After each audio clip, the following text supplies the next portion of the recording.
네, 안녕하세요. 경제시그널 조현선입니다. 이번 주 토요일 광화문 일대가 그야말로 보랏빛으로 변신할 예정인데요. BTS 컴백 무대 예정돼 있잖아요.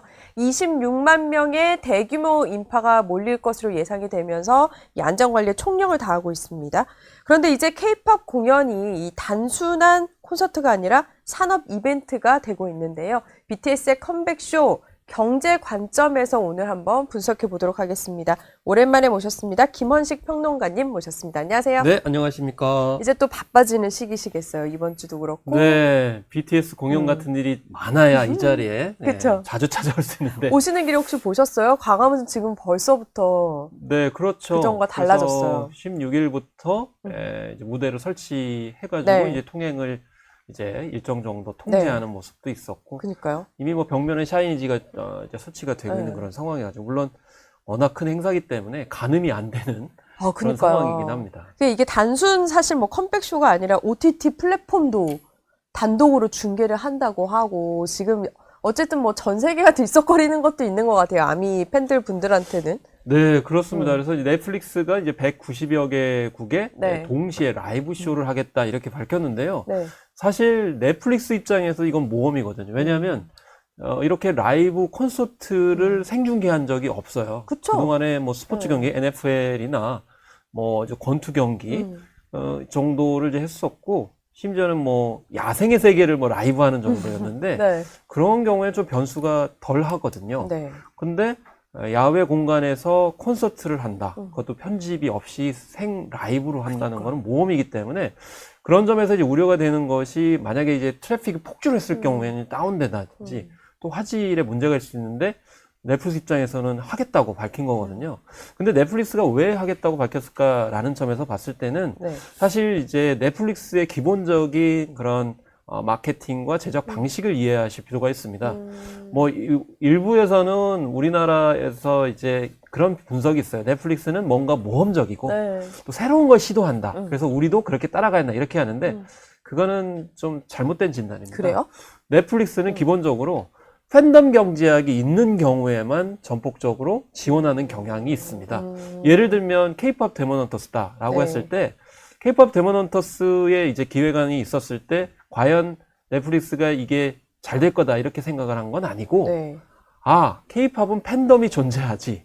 아. 그러니까 팬덤이 존재하게 되면 네. 일종의 우리가 이제 왕과 사는 남자도 그랬습니다만 N차 관람. 그러니까 그쵸. 계속 여러 번 반복해서 보기 때문에 결과적으로는 나중에 뭐 처음엔 주목받지 않는다 하더라도 수익이 남는다라고 이제 생각하기 때문에 투자를 했는데 이게 초대박이 난 거죠. 그렇죠. 그래서 이번에 방탄소년단 같은 경우에도 사실 넷플릭스가 얼마나 방탄소년단에 대해서 진행자처럼 사랑하겠어요. 아마 관심이 없을 거고 팬덤이 있지라고 생각을 하니까 하는 건데 그 넷플릭스가 전 세계적으로 회원이 3억 명 정도 되거든요. 네. 그런데 동시 접속자 수는 아마 5천만 명 정도 될 것으로 생각을 하고 있어요. 네. 5천만 명이면 우리나라 인구입니다. 네. 우리나라의 또 하나의 인구가 동시 접속을 하기 때문에 그걸 시도한다는 거고 그에 따른 경제 효과까지도 누리겠다 이렇게 얘기를 하고 있는 거고 또 21일 날 생중계뿐만이 아니고요. 27일 날에는 넷플릭스를 통해 가지고 이제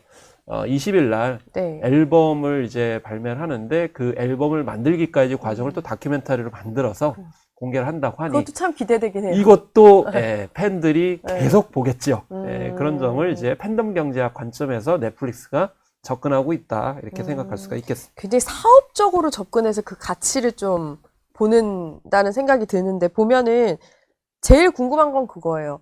왜 광화문일까? 네. 이게 바로 두 가지 요인인데 코로나19 엔데믹의 영향으로 트렌드 현상이 부각이 됐던 것이 바로 체험 경제학이었습니다. 그러니까 코로나19 상황 속에서는 다 비대면으로 사실은 콘텐츠를 소비했고 또 많은 전문가들은 이제 가상현실로 갈 것이다. 이렇게 얘기를 했었지 않습니까? 그렇죠. 그런데 사실은 우리는 인간이기 때문에 결과적으로 특히 Z세대 같은 경우는 아주 어렸을 때부터 이 비대면 콘텐츠에 익숙하잖아요. 근데 이들이 중요하게 여기는 것은 사실 직접 체험이죠. 그렇죠. 그러니까 뭐냐면 지금 인공지능 뭐 콘텐츠가 많이 있습니다만은 기존의 그냥 콘텐츠 같은 경우는 그러니까 재가공을 하거나 공유하게 되면 그건 별로 가치를 인정받지 못합니다. 네. 직접 현장에 가야 되는 거죠.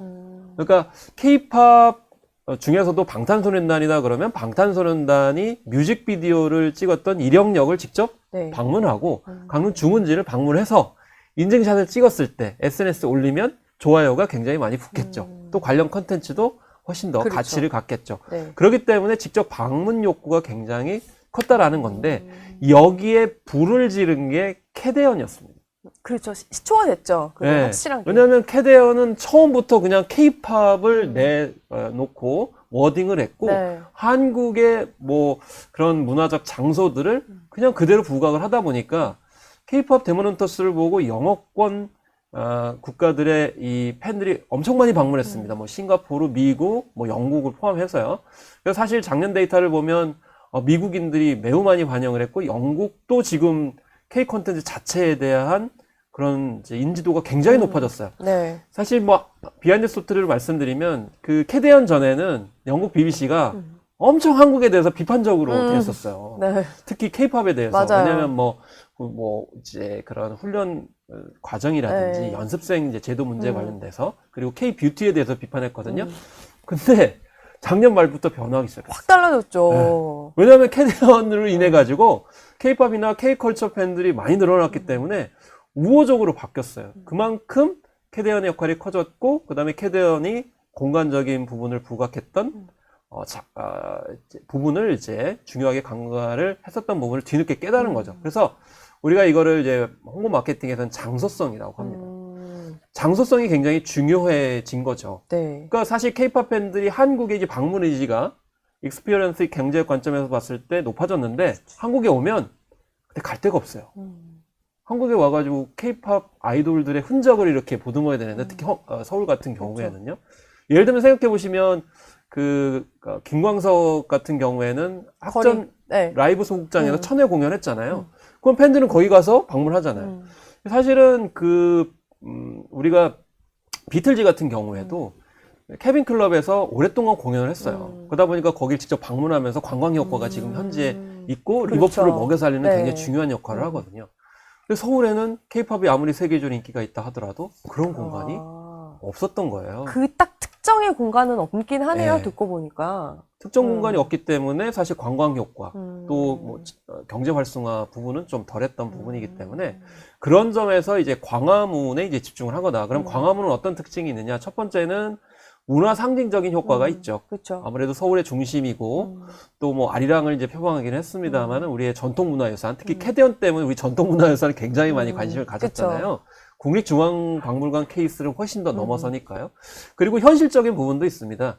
광화문 광장은 사실은 접근성이 굉장히 뛰어나죠. 뭐 교통이라든지 아니면 또 이제 여러 가지 어떤 지적 시설들이 있는데 사실 부산에서 공연할 때 그 부분이 가장 문제가 됐었습니다. 심지어는 뭐 기장군에 이제 콘서트를 한다고 하니까 새롭게 그 인프라를 이제 설치한다는 게 굉장히 어려웠기 때문에 네. 그런 점에서 인프라나 접근 가능성이라는 점 네. 그런 점이 특징이 있었고 특히 통제 가능성이 그래도 높지 않겠는가라는 점 네. 이런 점들이 이제 주요하게 작용을 하고 있다라는 점을 이제 말씀드릴 수 있겠습니다. 이번 공연 어쨌든 뭘 하든 등장만으로도 지금 엄청난 기대를 갖고 있을 텐데 구성도 좀 그동안과는 좀 달라지는 거 아니에요? 공연 자체에? 그렇죠. 아무래도 이제 야외의 공간이라는 점에서인데 사실 이런 부분을 공연 예술에는 실경 공연이라고 얘기를 하거든요. 실경 공연이요? 그러니까 뭐 실제 배경을 중심으로 하는 거죠. 네.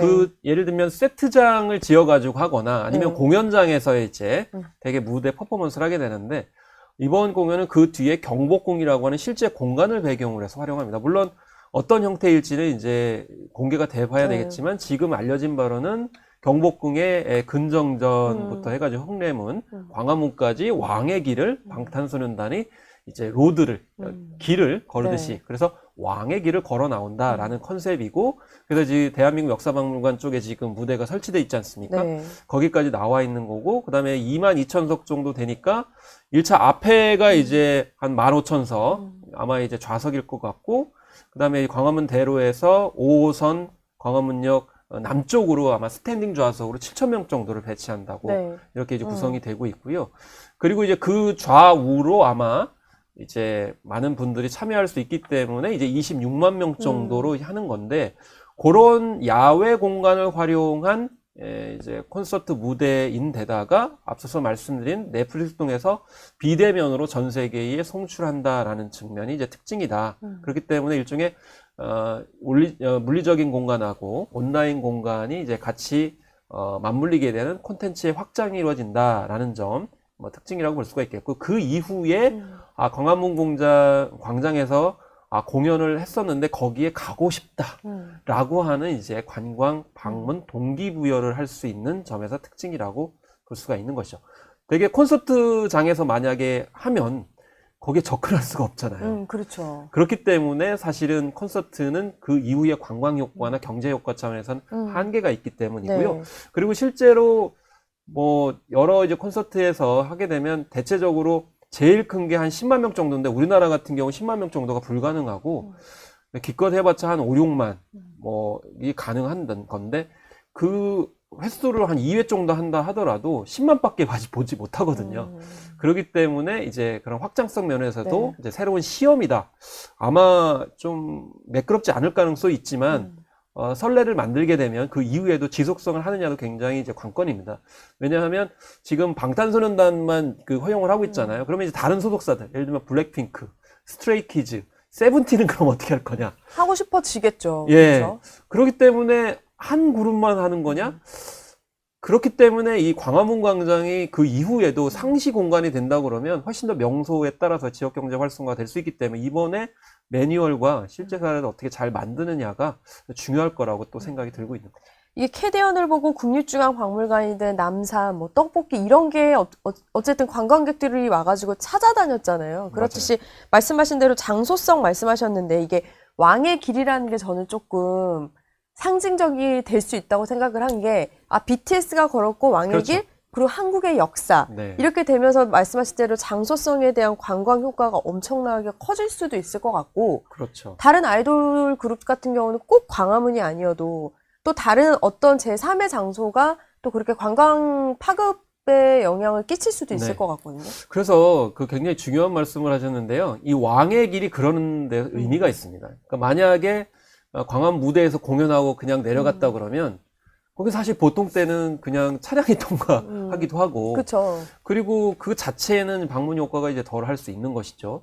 근데 만약에 경복궁 안에 들어가서 근정정부터 광화문까지 걷는 길이라고 하면 그 팬들이나 아니면 다른 또 감명 깊게 본 글로벌 관광객들이 그 길을 걸어보겠죠. 그러면 경복궁에 관련된 방문은 늘어날 겁니다. 그리고 그렇죠. 그 길을 우리 국민들은 요즘에 한복, 저도 그렇습니다만은 한복을 잘 안 입지만 외국인들이 한복을 대여해가지고 그렇죠. 입고 들어가기 때문에 그것조차도 이제 관광 효과가 되는 거고 그리고 지금 이미 많은 외국인 또 팬들이 한국에 지금 들어와 있습니다. 네. 근데 우리가 좀 달리 접근해야 되는 게 뭐냐면 그 팬들은 뭐 짧게는 2주, 길게는 한 달 정도 휴가를 받아가지고 오거든요. 이미 현재 관광 소비를 하고 있어요. 부럽네요. 그래서 네. 이미 광화문 광장에도 사진을 찍는 외국인들이 상당히 많이 이제 있기 때문에 그래서 우리가 사실은 좀 이 부분에 있어서 좀 안타까웠던 네. 게 뭐냐면 사전에, 그러니까 21일 전에 한 일주일 전에 볼 수 있는 그런 컨텐츠들 배치했다 그러면 더 관광 더, 효과가 있었지 않았을까 이런 생각이 좀 들어서 이런 부분도 이제 앞으로 차후에 관광 효과를 위해서도 좀 반면교사 삼아야 될 사항이 아닌가 싶습니다. 제가 어제 저녁에 명동을 오랜만에 갔거든요. 근데 저만 느낀 건 아닌 것 같아요. 유독 관광객들이 너무 많은 거예요. 굉장히 많았어요. 네, 그쵸. 그러니까 네. 이 공연을 앞두고 말씀하신 대로 오신 분들이 많은 것 같은데 평소보다도 사실 지금 휴가 시즌도 아니고 그만큼 경제 효과도 상당할 거라는 생각이 당연히 들긴 하는데 그래서 이런 말도 나오더라고요.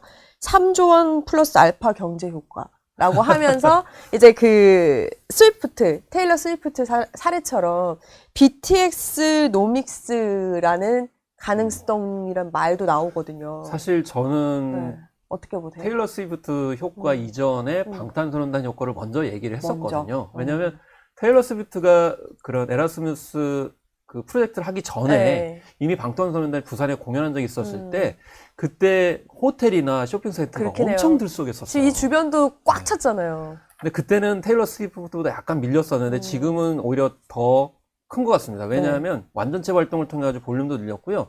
실제로 지금 잠정적으로 봤을 때 테일러 스위프트 같은 경우에는 지난번 공연에서 한 450만 명 정도를 전 세계적으로 동원을 했거든요. 네. 근데 이번에 방탄소년단은 500만 정도를 동원한다는 거예요. 그래서 전 세계적으로는 한 8조 원에서 12조 원 정도. 네. 그리고 한국문화관광연구원에서는 한 번 공연할 때마다 한 1조 2천억 원 정도의 효과가 있을 것이다 이렇게 얘기했는데 그거는 직접적 효과이고 네. 여기에 간접적인 효과 또 산업적인 효과가 치면 이제 3조 알파가 될 것이다 이렇게 얘기를 하고 있는 그런 상황이거든요. 직접적 효과는 티켓 그리고 굿즈 네.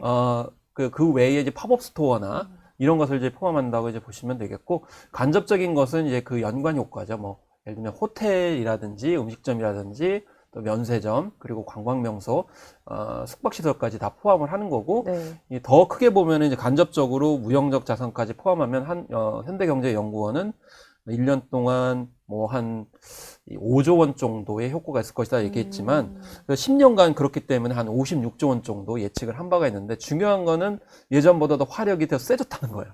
그렇기 때문에 아마 경제 효과는 더 클 것으로 이렇게 예측이 되니까 광화문에서 이렇게 공연을 하도록 이제 허용을 한 것이다 이렇게 볼 수 있죠. 화력이 더 커진 만큼 이제 투자자 관점에서 좀 보면 엔터주에 대한 기대감도 좀 높아질 수 있는 부분 아니에요?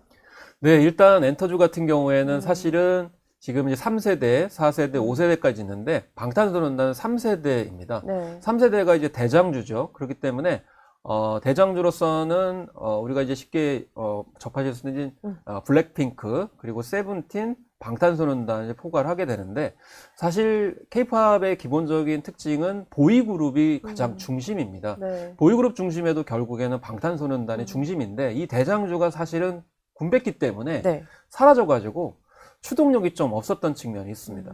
이 4세대 같은 경우는 이제 스트레이키즈가 JYP의 이제 스트레이키즈가 선전을 했지만은 좀 약간 아직은 부족한 점이 있는 상황이고 그런 점에서 대장주가 다시 복귀를 하면 아무래도 탄력을 받을 수밖에 없다 이렇게 생각이 들겠고요. 다만 이제 뭐 작년 같은 경우는 한알령 이슈 때문에 SM하고 JYP가 좀 주가가 좀 선반영이 된 측면이 있었습니다. 기대 폭자도 좀 과반영됐다고 저는 개인적으로 생각을 하고요. 네. 그리고 작년에 기억하시겠습니다만은 여름 시즌까지 반도체주가 잘 나가지 못했었어요. 그러니까 8월 달 들어가지고 반도체주가 이제 부각이 됐었는데 그래서 그러니까 7, 8월까지만 해도 엔터주가 좀 약간 반짝였었어요. 맞아요. 특히 한알령 네. 관련해가지고 이슈가 있었기 때문에 그러다가 이제 반도체주가 힘을 받게 되고 그러면서 이제 반도체로 투심이 이제 몰려가게 되면서 엔터주가 약간 좀 변동폭이 있다가 이제 네. 한알령 이슈가 나올 때마다 약간 등락폭이 있었던 그런 상황이었습니다. 근데 엔터주의 기본적인 속성을 좀 이해하셔야 되는 게 기본적으로 이 가을부터는 비수기입니다. 아, 가을부터요? 네, 왜냐하면 공연 등이 이제 덜 하기 때문에. 그렇죠. 그래서 방탄소년단 82회 투어를 말씀드리는 이유가 뭐냐면 한 번 할 때마다 아까 1조 2천억 원 정도 말씀을 드렸었는데 그러다 보니까 투어의 시즌이 끝나가거든요. 가을부터는. 그러니까 실적이 이제 빠지기 시작합니다. 그러다가 이제 봄부터 기지개를 펴기 시작을 하거든요. 그렇기 때문에 이런 계절 주기를 좀 확인을 하셔가지고 하시는 게 중요합니다. 지금 그렇기 때문에 한알령 해제 때문에 아마 들어가신 분들이 있을 경우에 좀 약간 좀 곤혹스러우실 수가 있는데요. 이런 부분을 헤아리셔가지고 뭐 이제 추매를 하시거나 저점 매수를 하시는 것도 생각해 보실 필요가 있다. 그리고 지금 현재 오늘도 뭐 반도체주가 지금 급장이었는데 그런 때는 좀 엔터주가 좀 힘 빠지거든요. 그래서 BTS 이슈가 있음에도 불구하고 왜 이러냐라는 거는 이런 관점에서 좀 일단은 접근을 하셔야 된다라는 생각이 들고요. 어쨌든 BTS가 복귀를 하기 때문에 약간 좀 외면됐던 엔터주가 힘을 받을 거라는 건 충분히 저는 가능할 거라고 생각이 들고 있습니다. 오히려 반대로 이렇게 좀 힘을 못 받을 때 매수를 하는 것도 방법일 수도 있기는 하겠어요. 엔터주에 관심이 많은 분들은. 사실은 이미 매수를 하신 분들 중에는 소위 말해서 물타기를 언제 하냐라고 했을 때는 결과적으로는 지금 3월, 4월 정도가 이제 진입을 해야 되는 그런 시기다. 전 개인적으로 그렇게 생각을 하고 있거든요. 그리고 블랙핑크 같은 경우에도 지금 복귀를 이제 한 그런 상황이기 때문에 또 실적이 또 이제 1분기부터 나올 가능성이 있거든요. 이런 점들을 좀 주기적으로 판단을 하셔가지고 접근하셔야 됩니다. 아까 계절성 말씀 주셨는데 그러면 이제 우리가 궁금한 건 앞으로의 이벤트예요. BTS뿐만이 아니라 좀 굵직하게 예정돼 있는 것들이 있을까요? K-팝. 일단 하이브 같은 경우는 이제 방탄소년단이 이제 있는데 방탄소년단 외에도 사실 캐츠아이가 북미에서 굉장히 큰 네. 활동을 하고 있습니다. 네. 이번에 이제 그래미 어워즈에서도 2년 만에 신인상 후보까지 올랐거든요. 신인상은 일생일 때 한 번밖에 받을 수 없는 본상이기 때문에 그렇죠. 현지화 전략하고 이렇게 방탄소년단을 필두로 한 이 한국을 바탕으로 한 그런 활동이 두 양축을 다 하고 있기 때문에 이런 점에서 좀 주목을 해야 될 것 같고 YG가 사실은 주목이 많이 되고 있습니다.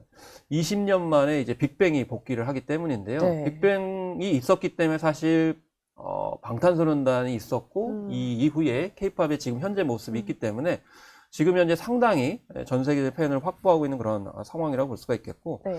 특히 보이그룹하고 걸그룹이 런칭이 됩니다. 네. 그리고 블랙핑크가 지금 170만 장을 또 초동 판매를 했기 때문에 투어를 또 봄, 여름에 하거든요. 네. 그 실적이 또 반영이 될 가능성이 높고요. 신인 그룹이 나올 때마다 아마 저는 이슈 때문에 주가가 좀 오를 가능성이 굉장히 있다 이렇게 생각이 들고 그리고 베이비몬스터 같은 경우는 걸크러쉬한 느낌이거든요. 네. 그래서 YG야말로 지금 탄탄하게 지금 구축을 하고 있다 이렇게 볼 수가 있겠고 JYP 같은 경우는 사실 마찬가지로 트와이스하고 스트레이키즈가 북미 지역에서 견조합니다. 근데 사실 그 한알령 이슈에도 연관이 있다 보니까 JYP 등록이 굉장히 심했었는데 그 하이브하고 SM의 중간에 해당되는 그런 포지셔닝을 가지고 있거든요. 양쪽에 이제 포지셔닝이 있기 때문에 뭐 만약에 한알령이 해제되게 되면 혹은 이제 그런 징조가 보이게 되면 이제 수혜를 받게 되는 거고, 또 북미 이슈도 같이 수혜를 받기 때문에 그런 점에서 JYP가 상당히 저는 개인적으로 저평가되어 있다라는 생각이 드는데, 그렇기 때문에 아마 네. 저는 변동폭이 굉장히 큰 것 같아요. 그 가능성을 알아보고, 제가 봤을 땐 누군가 지금 움직이고 있는 게 아닌가라는 생각이 들 정도로 굉장히 실적도 지난 3, 4분기에 이제 좋은 그런 상황이고, 포지션도 굉장히 좋았는데, 다만, 그 전에 어떤 박진영 수장이 가지고 있는 자의적인 어떤 의사결정 권한의 의혹 때문에 네. 이제 의사결정을 마음대로 하고 있는 거 아니냐는데 그건 제가 파악하기로는 예전과는 다릅니다. 지금 시스템으로 움직이고 있기 때문에 네. 그런 점에서 JYP도 좀 주목을 하시면 좋지 않을까 이렇게 생각을 하고 있고 SM 같은 경우는 지금 한알령 때문에 작년에 등록폭이 굉장히 심했었는데 네. 사실 한알령은 기본적으로 확실한 시그널이 있기 전에는 섣불리 예단을 하시면 좀 곤란합니다. 예를 들면은 뭐 팬미팅 정도의 네. 수준이 아니고 중국에서 아이돌 그룹 공연을 한다라는 정도. 예를 들면 몇천 명 내지 뭐 몇만 명 정도 갔을 때 확실하게 한알령이 해제되는 거기 때문에 그런 점을 좀 주의를 하셔야 될 필요성이 있고요. 또 단순히 리메이크를 해서 방영을 네. 하는 것이 한알령 해제 신호 아니냐 이것도 섣부릅니다. 아. 그런 거는 몇 년 전부터 간간히 있었습니다. 그렇기 때문에 확실하게 우리 네. 작품을 수입해서 뭐 영화관에서 상영을 한다든지 또 드라마로 허용하는지 큼직한 걸로. 네. 네. 다만 케이블이나 지상파에서는 허용하기 힘들기 때문에 OTT 정도의 허용하는 시그널이 있었을 때 이건 한알령이 해제다 이렇게 판단을 하셔야지 그 외에 그 어떤 징후들 같은 경우는 확실하게 포착할 수 있는 부분은 아니기 때문에 좀 유의를 하셔야 된다는 거고 다만 SM 같은 경우도 신인 런칭하겠다고 밝혔고 네. 또 북미 사업을 좀 확장한다고 밝혔습니다. SM이 좀 약한 부분이 북미 활동이에요. 네. 그래서 NCT가 이제 노력도 많이 이제 하고 있기 때문에 NCT 위시의 또 활동도 좀 지켜봐야 될 부분이고 그래서 북미에서 어떤 실적 부분들을 확인하시고서 네. 이제 SM은 또 판단을 하셔야 된다. 그렇지만 한알령 해제 이슈는 아마 올해에도 계속 나올 수밖에 없는 그런 상황이 아닌가 이런 생각이 듭니다. 특히 정부의 어떤 지향점이나 특징도 있기 때문에 그런 변동성은 여전히 있다 이렇게 볼 수 있겠습니다. 마지막으로 BTS 이번 공연에서 요거 좀 눈여겨봐라 이런 부분이 있을까요? 요건 달라졌을 거다. 아무래도 이제 방탄소년단 같은 경우에는 무엇보다 자율형 아이돌을 이제 네. 지향을 하고 있는데요.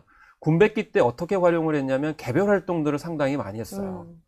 그리고 그 이번에 앨범 아리랑 같은 경우는 제작진의 80% 이상이 LA에서 활동하는 뮤지션들입니다. 네. 그리고 뭐 그래미에서 수상을 많이 했던 그런 뮤지션도 있고 그리고 라틴팝 요즘에 이제 대세는 또 라틴팝이거든요. 네. 이번에 그래미에서도 그런 것들을 많이 보여줬는데 아예 그래미를 작정하고 만들었어요. 오. 네. 그 2027년에 그래미까지 지금 네. 가겠다는 이제 포석이거든요. 이제 그런 부분들을 체크하시면은 하이브의 주가는 이제 견조하게 이끌어 갈 거다. 그리고 지금 현재 방시혁 사법 리스크가 있는데 K-팝은 좀 약간 특수성이 있습니다. 이 경영의 어떤 그런 흐름과 방탄소년단과 같은 아티스트에 대한 충성도는 약간 별개예요. 별개예요. 네, 따로 움직일 어떤 가능성이 있고 물론 일정 정도 만약에 사법 리스크가 발생했을 때 주가가 급락할 수 있습니다. 근데 회복 가능성이 굉장히 높습니다. 이제 그런 부분을 참조하셔가지고 이제 네. 진입 여부를 결정하셔야 된다. 그래서 원래 엔터사들이 약간 좀 언론사에 협조도 안 하고 약간 기고만장한 게 분리된 걸 알아요. 네, 자기들은 팬 믿고 간다. 네. 그게 굉장히 견고하다는 걸 알기 때문에 혹시나 그 사법 리스크에 관련돼서 뭐 걱정하실 분들은 반대로 오히려 기회로 삼을 수도 있다라는 점 이렇게 생각할 수가 있겠습니다. 네. 오늘 이번에 평론가님 가세요? 저는 불가항력적으로 이 근처에 있어야 되는 아, 그래요? 그래서 분석을 또 해야 되기 때문에 아, 그쵸. 그런 상황이 됐습니다. 어떤 포인트를 보겠다, 이런 부분들이 있으세요? 가서? 저는 아무래도 그 광화문에 단군 이래 역사상 외국인들이 가장 많이 온 그쵸. 공간이 되지 않을까 싶고 다양한, 네. 그 점이 무엇보다도 K-팝에 대한 엔터주에 대한 좀 저평가를 좀 불식시키는 요소가 될 것 같아요. 왜냐하면 코로나19 이후에 사실은 엔터달이 잘못한 게 두 가지가 있었어요. 첫 번째는 K를 자꾸 떼려고 그랬어요. 그리고 두 번째는 국내 활동 안 하고 자꾸 해외 활동하려고 했어요. 그렇죠. 네. 그러다 보니까 엔터사에 대한 신뢰가 별로 없었어요. 그리고 정작 K-팝을 잘 모르고요. 네. 근데 이번에 외국인들이 전 세계에서 이렇게 많이 오는 현장을 우리 국민들이 바라보면 네. 아마 인식이 많이 달라지고 엔터 업계에 대한 인식도 많이 달라지고 또 정책 자금이나 뭐 국민성장 펀드도 있습니다만은 그런 어떤 흐름들도 있지 않을까 저는 그렇게 개인적으로 생각하고 있어요. 그걸 한 번도 현장에서 본 적이 없거든요, 우리 국민들은. 그럴 일이 없었죠. 예, 사실. 뭐 어디서 뭐 빌보드에서 1등을 했다, 그쵸. 해외 공연했다. 네. 그게 우리하고 무슨 상관인데? 라고 할 수 있지만 이번에 현장에서 직접 체험하시면은 인식이 좀 많이 달라질 거다. 이렇게 개인적으로 생각하고 있고 그런 부분에 좀 초점을 맞춰가지고 눈여겨보려고 합니다. 알겠습니다. 이 폭발적인 콘서트가 끝난 뒤에 또 다시 네, 한번 평론가님과 성과를 또 분석을 또 해보겠습니다. 성과를 분석해 보겠습니다. 감사합니다. 네, 감사합니다.